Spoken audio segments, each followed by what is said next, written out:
Olá, pessoal. Estamos aqui para a gravação de mais um webinar. Novamente, agradecendo a presença do Dr. Gilberto de Lima, biomédico, especialista em análises clínicas, doutor em biotecnologia, entre muitas outras coisas. E hoje nós vamos discutir aqui um pouco sobre por que devemos confiar na ciência, onde buscar os melhores conteúdos.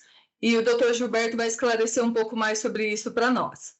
Dr. Gilberto, bom dia, muito obrigado pela tua presença aqui no nosso canal novamente, por disponibilizar o seu tempo, né? Além de ser colunista da NewsLab, entre outras coisas mais.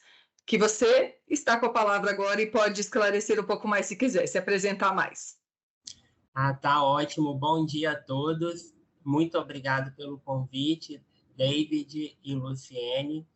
Hoje eu preparei algo especial para a NewsLab. Eu nunca tinha apresentado antes, então espero que vocês curtam essa apresentação.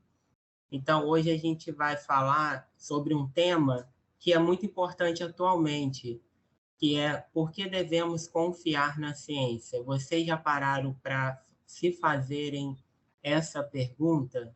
Vocês já fizeram essa pergunta para vocês mesmos ou para outras pessoas? E por que essa pergunta é importante? Porque muita gente tem medo de acreditar na ciência, no que a ciência preconiza, no que a ciência recomenda. Então, vamos ver agora um pouco, primeiramente, o que é a ciência. É importante a gente saber que não existe uma definição simples, concisa, clara, definitiva sobre a ciência, porque a ciência é algo muito complexo. Ela, assim como os seres vivos evoluíram, a ciência também evoluiu. Não existe também um dia na história que surgiu a ciência. A gente não pode dizer a ciência surgiu 24 de fevereiro do ano 1300 e pouco antes de Cristo. Não existe uma data certa, não existe uma definição que vai cobrir tudo. Mas a gente pode começar a pensar que a ciência é uma forma particular de pensamento e de investigação. Então, ela vai investigar o mundo natural, aquilo que a gente pode tocar, sentir, ver, aquilo que a gente pode acessar com as metodologias atuais. E também uma maneira de interpretar os fenômenos da natureza, os objetos e demais componentes de todo o universo. Então, a ciência, como a gente vai ver, ela tem também as suas limitações. E a ciência ela vai buscar padrões de comportamento e de funcionamento dos fenômenos físicos. E esses padrões vão ser utilizados para elaborar as leis. Então, existem leis na ciência, como as leis de Newton, por exemplo. Foi através de padrões obtidos através da observação. Isaac Newton observou vários objetos caindo e elaborou as leis sobre a gravidade. Então, é importante a busca de padrões, porque quando a gente encontra os padrões, a gente consegue obter um conhecimento geral que pode ser aplicado em todo o universo, em todo o mundo físico. E a ciência utiliza para alcançar obter conhecimento sobre os padrões dos fenômenos da natureza, ela utiliza o método científico. Então, eu trouxe essa imagem aqui das bonecas russas, porque a ciência ela faz justamente como se fosse essa brincadeira da boneca russa. Ela vai partindo do mais superficial e vai investigando e aprofundando até chegar na essência, ou mais próximo da essência daquele fenômeno ou daquele objeto. E a ciência, ela não tem fim. A brincadeira das bonecas russas, ela tem fim. A gente vai desmontando até chegar na última.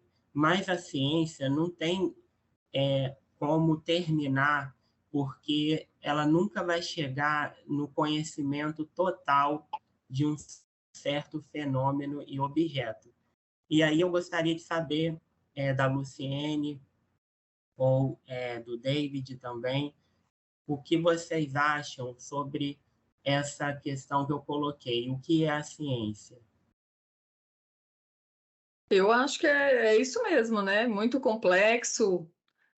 Começa-se de um ponto de partida e vai esmiuçando cada vez mais. Por vezes pega o caminho errado e tem que voltar e começar de novo, né? Talvez isso faça gerar aquela dúvida que o doutor falou no início sobre a ciência, vezes que erraram, ou às vezes que algo não deu certo, né? Mas o intuito dela é sempre, através da metodologia científica, chegar no ponto correto. Às vezes demora muito tempo, né? Depende do investimento financeiro, depende das pessoas envolvidas, né? De quem está interessado naquele determinado estudo, né? Houve muita dúvida a respeito sobre a vacina do Covid, por exemplo, né? Foi muito rápido, né? Como que descobriu muito rápido, né? Mas a gente entende que era o mundo inteiro ali querendo a mesma solução, né? Investimento do mundo inteiro, tanto financeiro quanto de pesquisa, né? Então, assim, é um dos motivos da gente ter conseguido mais rápido.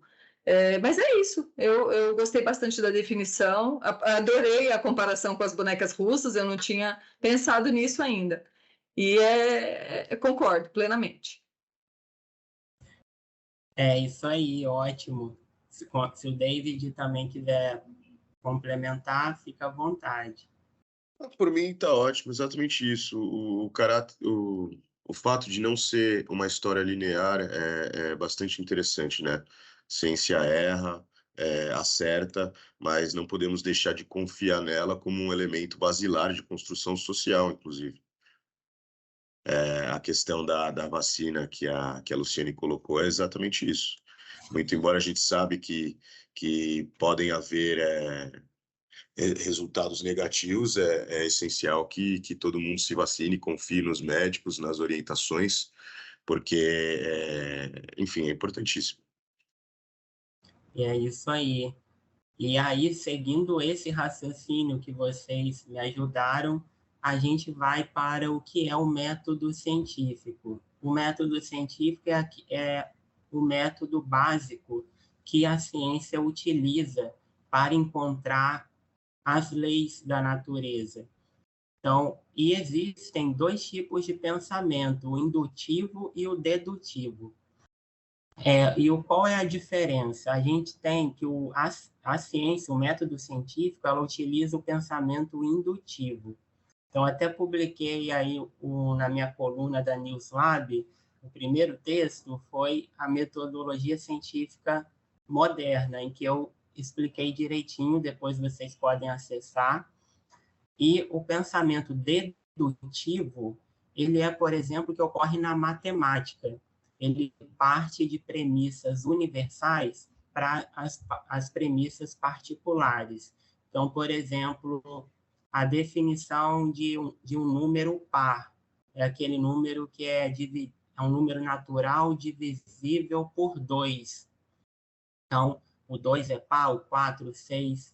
Então, a gente parte de uma definição geral e vai encontrar quais são os números pares, e também para os números ímpares ou para qualquer outro tipo de números. Então, essa é a dedução. Ela sempre vai partir de uma definição geral, que eu dei o exemplo. Quais são os números pares? São aqueles números naturais divisíveis apenas por 2. Então, aliás, são divisíveis por 2. Podem também ser divisíveis por outros números, mas eles têm que ser divisíveis por 2. Já os números ímpares, eles não são divisíveis por 2. Já o pensamento indutivo, ele faz o caminho ao contrário. Ele vai encontrar as premissas particulares para alcançar as leis da ciência.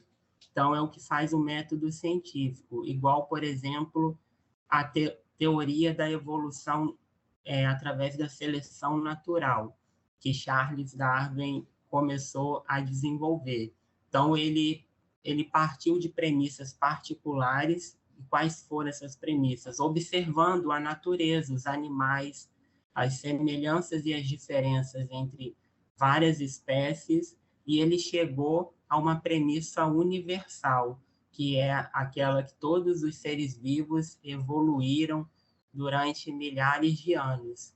Então, esse é o pensamento indutivo. Eles têm, os dois são importantes, mas o indutivo, ele gera conhecimento novo. Já o dedutivo, ele fica preso àquelas premissas universais. Então, a ciência, ela utiliza principalmente o pensamento indutivo, através da experimentação e observação. Então, a ciência, a gente faz experimentos no laboratório para verificar o comportamento das células, dos animais, dos seres vivos, e também tem a observação da natureza e dos demais fenômenos. E aplicando o método científico, a gente vai gerar produtos da ciência. E quais são esses produtos? Como a Luciene mencionou, tem um produto muito importante que é a vacina contra o vírus da Covid-19. Esse é um produto gerado através do método científico e do pensamento indutivo. E tem as tecnologias, por exemplo, os veículos elétricos, né, as aeronaves e o smartphone. Essas tecnologias foram obtidas através da ciência também. E, além disso, é importante ressaltar as publicações.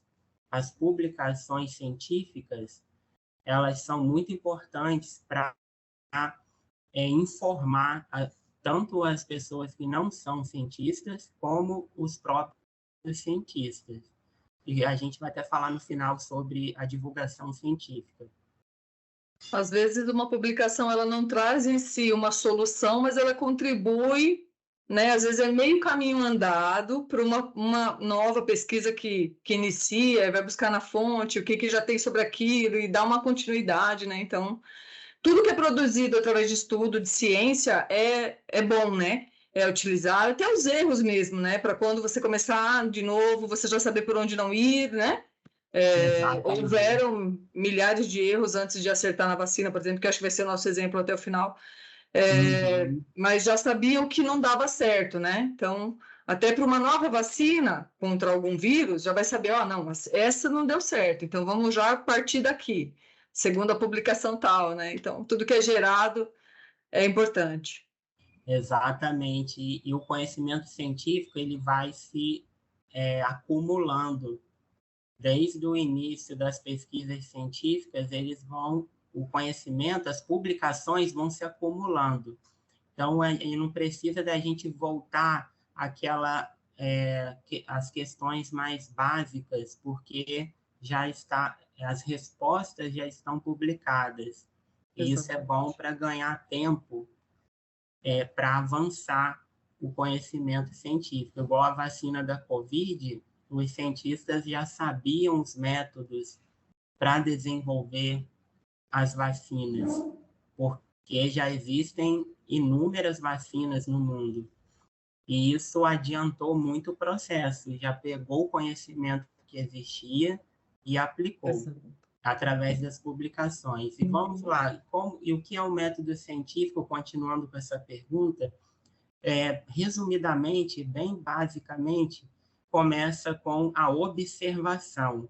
Então, observa os fenômenos da natureza, pode ser com instrumentos, através de metodologias como microscópio, ou qualquer outro tipo de instrumento que vai te ajudar a observar os fenômenos naturais ou até mesmo fenômenos artificiais.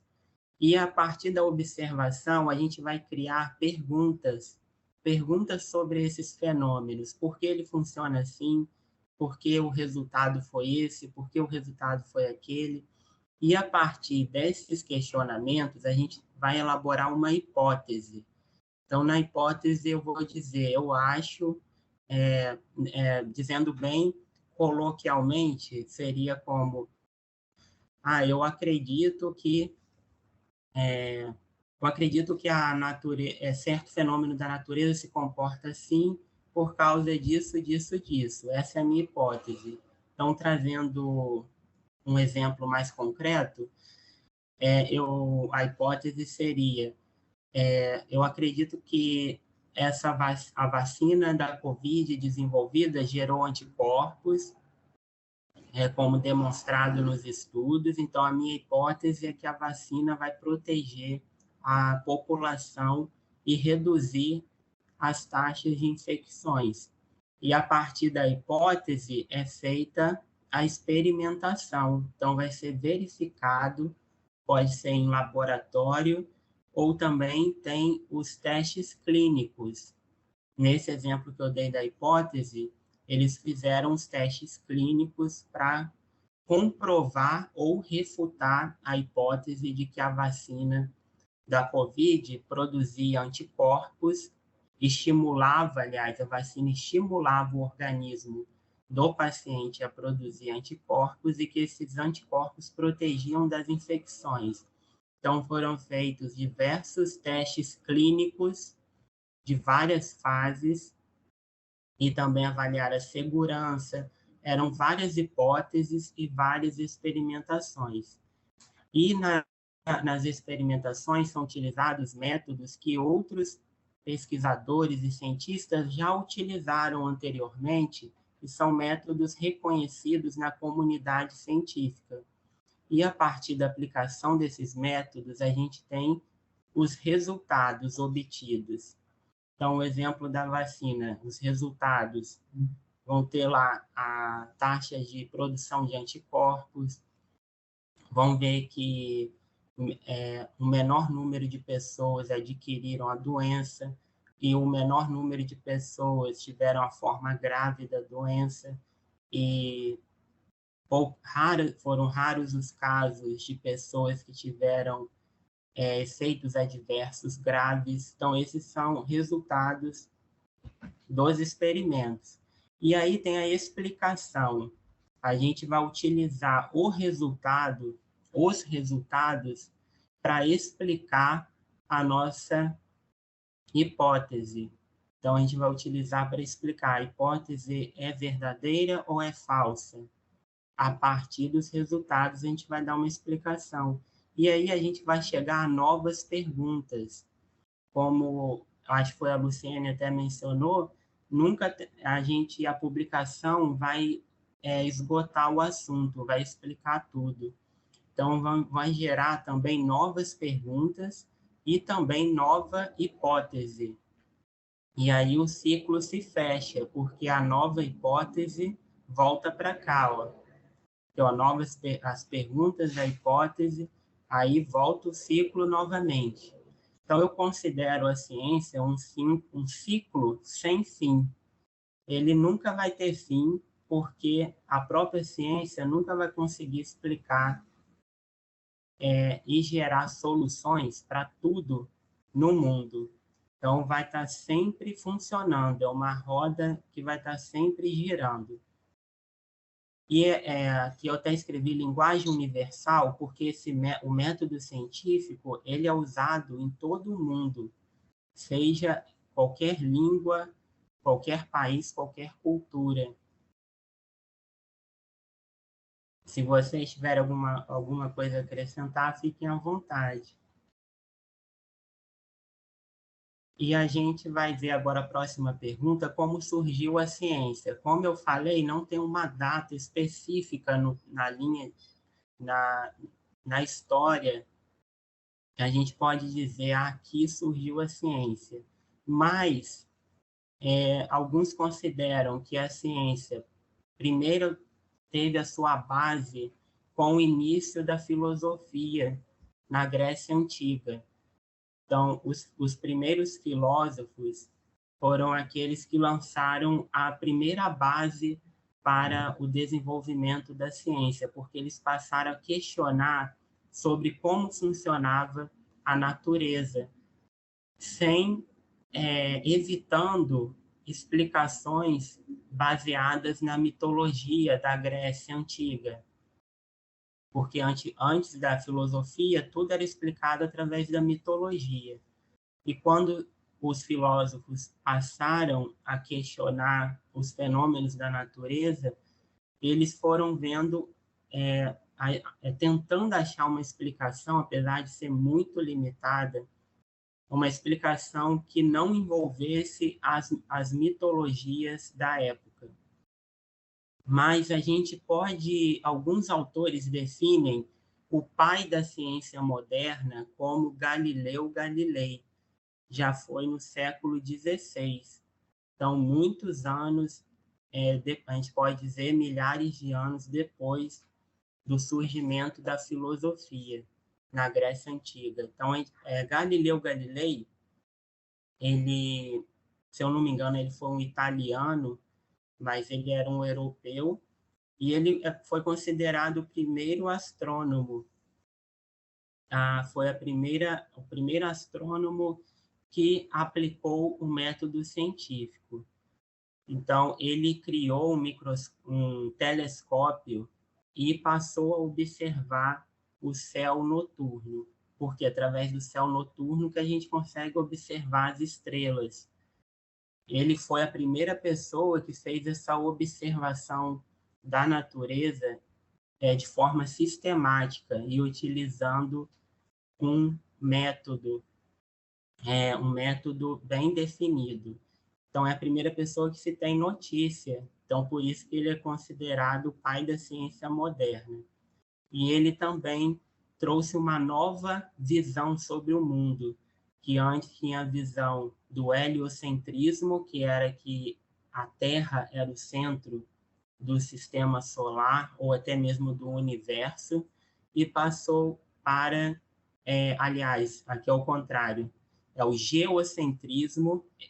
Primeiro a ideia era do geocentrismo, que a Terra era o centro do sistema solar, e o Galileu trouxe a ideia do heliocentrismo. O heliocentrismo é que o Sol era o centro do sistema solar, que é a ideia adotada até hoje na ciência. Então, ele fez essa mudança radical na visão da época, e isso trouxe muitos problemas para ele, inclusive, e problemas sociais muito grandes. Agora, Luciene, a gente vai falar um pouco de uma parte bem interessante, que é quais são as limitações da ciência. Como você também mencionou, a ciência ela não é perfeita.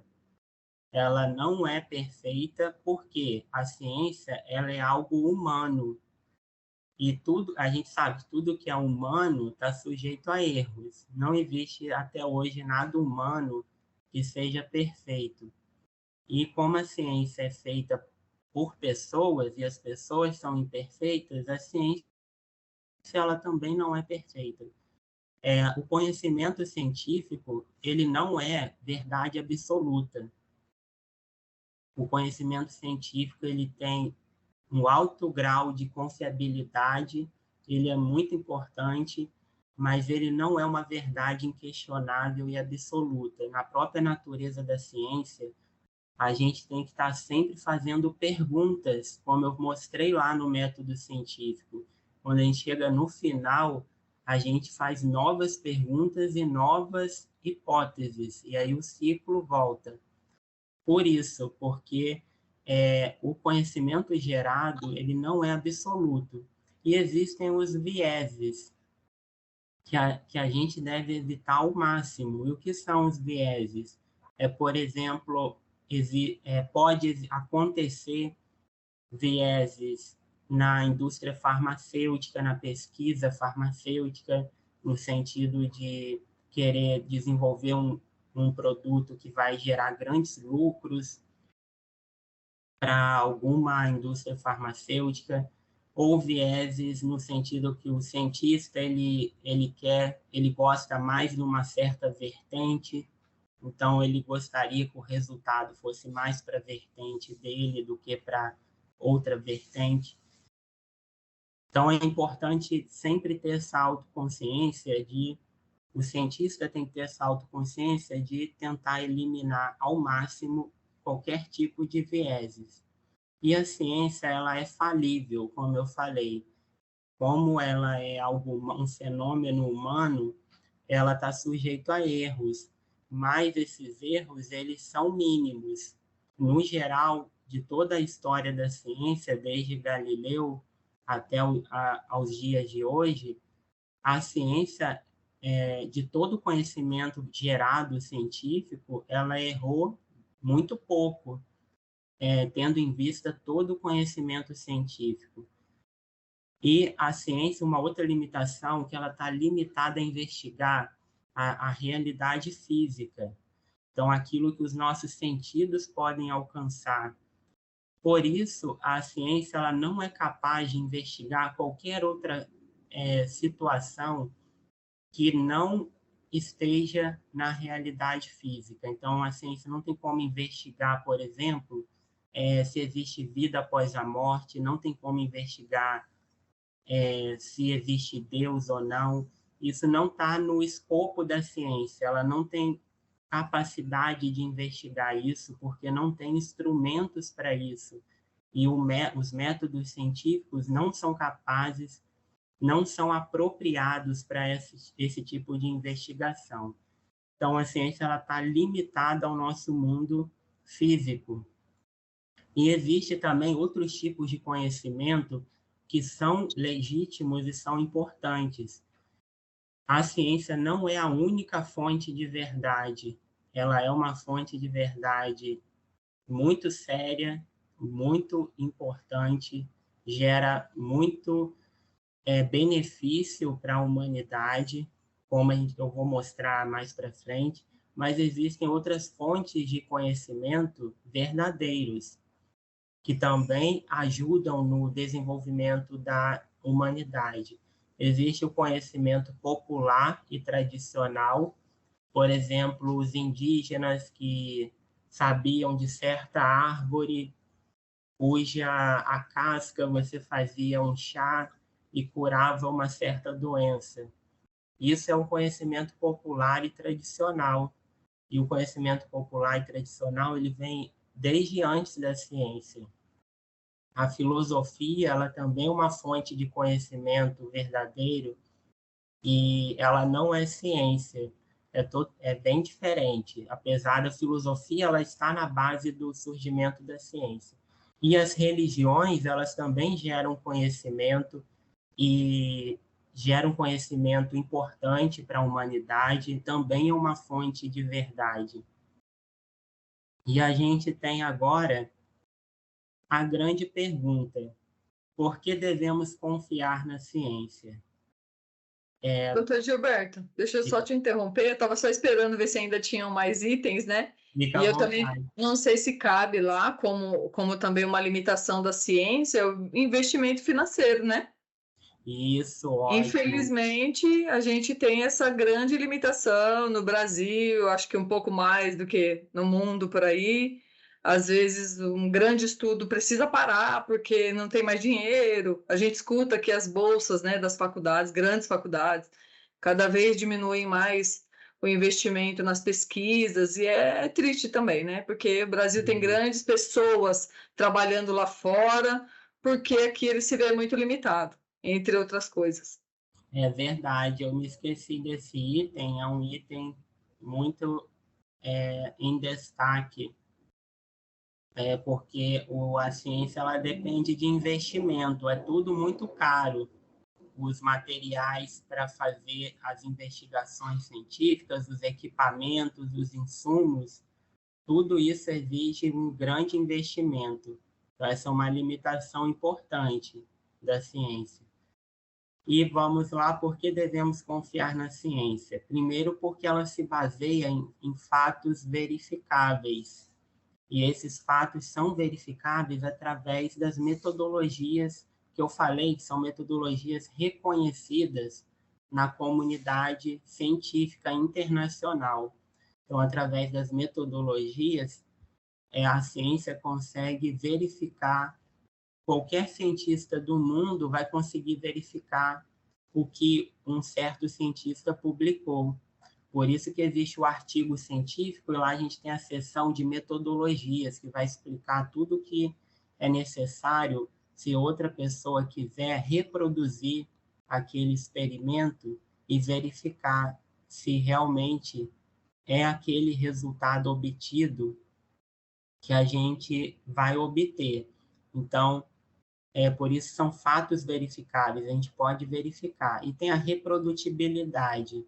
A reprodutibilidade, ela é muito importante em toda a ciência, que é a capacidade da gente repetir o mesmo experimento ou a mesma observação e obter resultados próximos, e não obter resultados muito diferentes, porque se os resultados sempre forem muito diferentes, a gente não vai conseguir chegar a uma premissa universal sobre aquele assunto.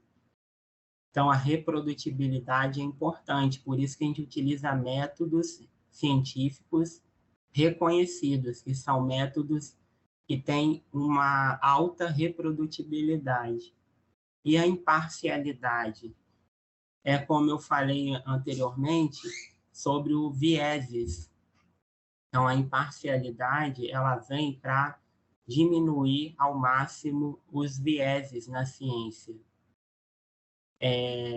A imparcialidade é importante, o cientista nunca vai conseguir ser 100% imparcial, mas tem que tentar ser ao máximo imparcial, deixar qualquer tipo de preconceito de lado ou de tendência para um lado ou para o outro, simplesmente aplicar o método científico sem nenhuma tendência. E a ciência ela tem abrangência mundial.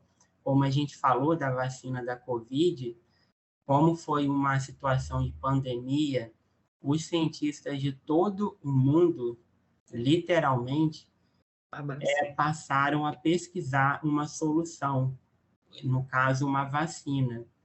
E isso acelerou muito o processo de desenvolvimento da vacina. E todo mundo consegue perceber que a ciência ela tem uma notória contribuição no desenvolvimento da humanidade, porque quase tudo que a gente faz uso no nosso dia a dia teve a contribuição da ciência. Então, o celular que a gente usa teve, com certeza, sem a ciência, nunca teria existido o smartphone, o computador que a gente usa, a comida que a gente come, e tudo que a gente vai fazer tem uma contribuição da ciência. E ainda seguindo nessa questão, eu trouxe um gráfico aqui do site da BBC, que a gente tem, aqui está em espanhol, mas traduzindo a expectativa de vida. E pegou a expectativa de vida de vários continentes. Isso não é importante a diferença entre os continentes, o que é importante a gente perceber que a expectativa de vida desde o século XVIII, aqui, 1770, até o século XXI, o que aconteceu com a expectativa de vida? Ela aumentou muito. Aqui, pegar a mundial, era cerca de talvez 26, 27 anos, a mundial, essa linha azul. Então, aqui, vamos botar 27 anos, e hoje a mundial está em torno de 60 anos. Então, dobrou praticamente a expectativa de vida. E esse aumento da expectativa de vida coincide com o boom do desenvolvimento científico. Lembra que eu falei, a ciência moderna é considerado o início com Galileu, no século XVI. E lá ainda era um embrião da ciência moderna, ela ainda foi amadurecendo, aperfeiçoando. E aqui no século XVIII, né, a ciência já estava mais madura, a gente foi passando o século XIX, chegou o século XX, ela explodiu, porque o conhecimento científico ele vai multiplicando exponencialmente. Ele multiplica exponencialmente. E aí houve esse aumento da expectativa de vida. E isso é um indício muito claro para mim de que a ciência é um conhecimento confiável, muito confiável e muito importante para a melhoria da qualidade de vida e a melhoria de toda a humanidade, do desenvolvimento da humanidade. Agora, para a gente finalizar o bate-papo, vou deixar até mais a Luciene estar aprofundando nesse assunto, que ela trabalha com isso, principalmente. Eu também tenho esse objetivo de fazer divulgação científica. Mas aí é o seguinte, o que é a divulgação científica? É a popularização do conhecimento científico. É a gente não deixar a ciência o conhecimento científico ficar limitado aos cientistas ou aqueles que têm graduação, mestrado ou doutorado, ou pós-graduação, ou aqueles que tenham curso técnico, ou isso ou aquilo. Não, o conhecimento científico ele deve ser assimilado e acessível a todas as pessoas de todos os graus de instrução. E esse é o objetivo da divulgação científica. E ela tem que atingir vários tipos de públicos. Então, cada veículo da ciência ela vai focar num certo tipo de público. Hoje, a gente tem muita divulgação científica nas redes sociais, no Instagram, no LinkedIn, no YouTube, em muitas redes sociais, até no TikTok e diversas outras. E isso atinge um público que está começando a se interessar sobre o conhecimento científico, ou pessoas que não tiveram oportunidade de acessar de outra forma. E, além disso, tem, por exemplo, as revistas científicas. As revistas científicas elas vão focar a maneira de abordar o conhecimento científico, o foco vai ser outro. Vai ser nos cientistas e na comunidade científica. Então, é uma forma mais técnica. E aí, Luciene, você pode acrescentar para a gente, falando melhor sobre como a NewsLab contribui na divulgação científica no Brasil. Muito obrigada por inserir aí a nossa querida revista na sua apresentação, né? Uhum. Com certeza, a missão da NewsLab é a divulgação da ciência para diversos públicos, né? Através de conteúdos mais simples ou mais complexos, abranger o professor, o aluno de biomedicina, o pesquisador, contribuir com a pesquisa, né? Do pesquisador, você ficou meio... Mas é a nossa missão principal. Agora, a missão desse webinar, né? É levar a divulgação da ciência através de vários temas, vários excelentes profissionais. Pensamos no futuro em gravar podcasts também. Temos o nosso site, nossas redes sociais e de forma gratuita, né? Através do site, todo mundo tem acesso a todas as edições, né? Pode, inclusive, acessar todas as colunas do Dr. Gilberto, todos os assuntos abordados até então. No nosso site tem ela em PDF. Agora, quem quer ter a revista física, faz assinatura para receber os exemplares, com certeza é uma revista que vale a pena ter no seu laboratório, na sua empresa. E é isso.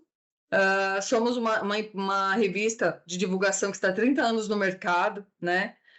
E não quer parar de crescer, de inovar, né? Inovar o a divulgação, a disseminação do conhecimento, buscando novos profissionais como você, né? Que está conosco há pouco tempo, para renovar essa forma de divulgação.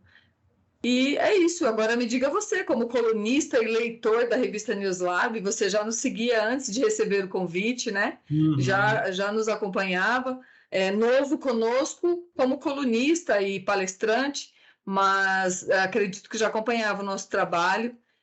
E gostaria de saber também a sua opinião a respeito. Eu gostaria também de convidar, né, todo mundo que está assistindo aí nossa aula, a sua aula, o nosso webinar, para enviar os seus artigos científicos, ou se você deseja ter uma coluna a respeito de algum determinado assunto na medicina diagnóstica, pode escrever para mim no e-mail, através do site, lá tem todos os contatos, e para a gente trabalhar junto também. Mas me conta, Gilberto, o que você acha? Eu gostei muito, gosto muito da proposta da revista. Se eu não me engano, eu conheci a Newslab, foi num congresso de bioquímica, e aí eu achei muito interessante, e aí eu passei a acompanhar até nas redes sociais, e quando eu fui folheando, eu recebi também, né, a revista física, eu explorei, dei uma lida, fui folheando e fui vendo que é bem legal a proposta, gostei muito de divulgar conhecimento científico, sem muita burocracia, sem muito impedimento. Então, assim, eu achei a proposta muito boa e espero que atinja um grande público, seja um público especializado ou um público menos especializado, e que a revista possa contribuir com o conhecimento de todos, alunos, professores. Então é isso, eu gostei muito da proposta e muito obrigado pelo convite, tanto para ser colunista da revista e para também a gente fazer esse bate-papo. Que bom, a gente agradece bastante também. É a sua segunda palestra, espero que tenhamos mais oportunidades, né? Agradeço novamente por aceitar o convite e agradeço a você que está aqui nos acompanhando o nosso canal, que já tem aí quase 10 horas de conteúdo especial preparado para vocês, assim como tudo que a Newslab faz. A divulgação da ciência aqui, ela fica em primeiro lugar sempre, o conteúdo de qualidade. Nós vamos deixar o link aqui na legenda desse vídeo para vocês entrarem em contato, o e-mail para enviar os seus artigos para avaliação e publicação no nosso periódico. Um abraço para vocês, Gilberto. Até mais. Até, muito obrigado. Tchau, tchau. Tchau.